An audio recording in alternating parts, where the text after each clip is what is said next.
Hello, everyone. Welcome back. And if you're new here, welcome to our Mental Health Matters series, episode 2. So today I have with me Trishia Martin. She is one of our high school ambassadors. And today we have the pleasure of sitting down with Claudia. So Claudia, welcome. Thank you so much for joining us. Let's just hop right into it. So just tell us a little bit about yourself. Okay, well, thank you for having me. My name's Claudia. I'm a bilingual therapist and a bilingual life coach. I speak English and Spanish.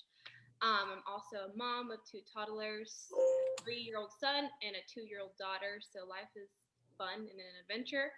And I have a husky, which is my third child, which I always tell people that. Mm-hmm. What else? I love being outdoors. I love nature. I do a lot of hiking with my kids, and I'm getting married this fall. So, Congratulations. yo, What is the difference between a therapist and a life coach? So I think the main difference in a therapist and a life coach is the focus of their work. So I do both. So when I'm doing therapy, my main focus is healing, long term, working a lot in childhood. The main goal is to help people heal and I guess identify root issues to the issues that they're experiencing in their life right now.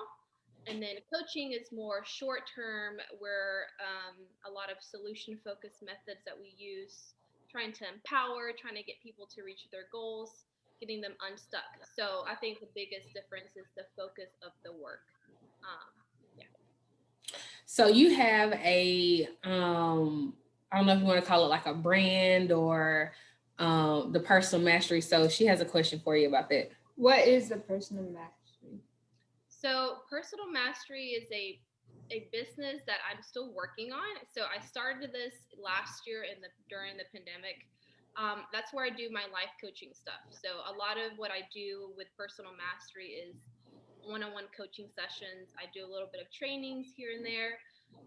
But the meaning behind the name is I believe that our biggest priority should be to learn how to master ourselves, learn how to become our best version, our highest self, in order for us to be the best at whatever title we hold, like mom or a dad or a wife or whatever title we hold. We have to master ourselves first. That means heal. That means become the best us. So it's a brand. It's a business that I'm starting, that I'm working on, but it's not 100% out there yet because I'm still working full time with the juvenile court. Gotcha. So you hit on the pandemic a little bit. So I would say that we're kind of still living in the pandemic. We had the vaccine now and stuff, but last year, what did working it during the pandemic look like for you? What did it look like for your clients? So about a year ago, I guess, or a little bit over a year ago, we went to all of the therapy that I was doing before was in home therapy. So when I work with the juvenile court, I do family sessions in home.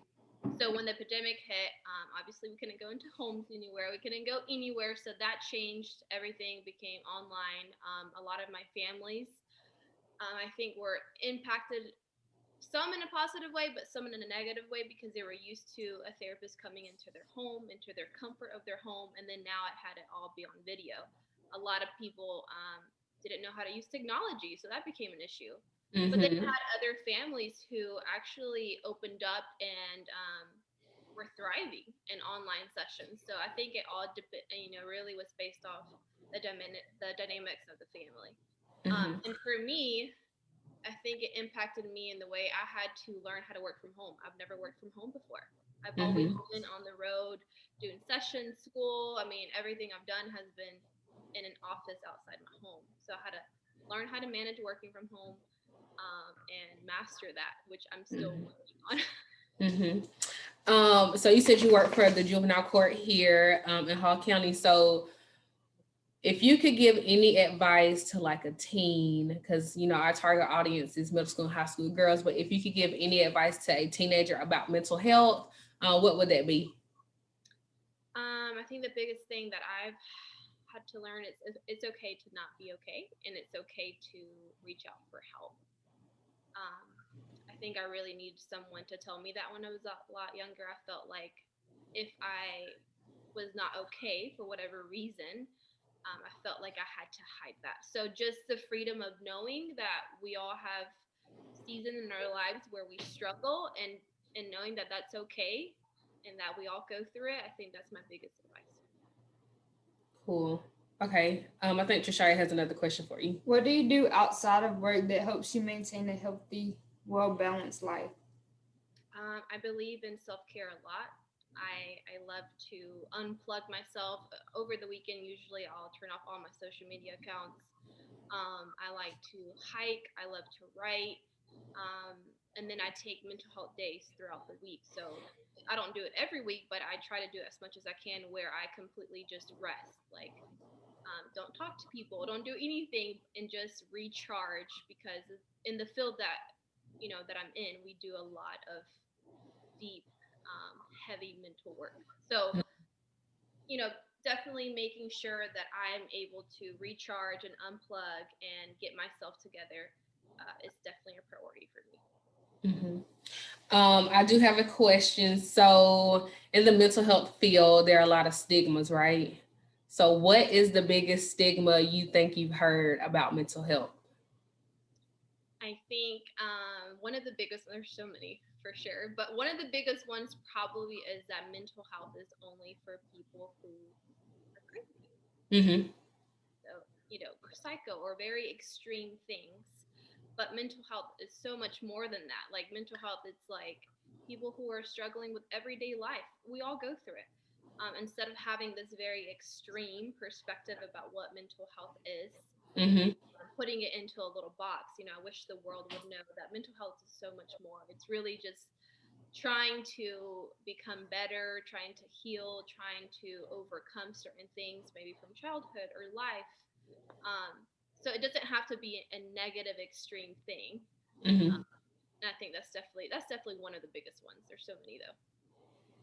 And I literally just thought about this question, but if you are,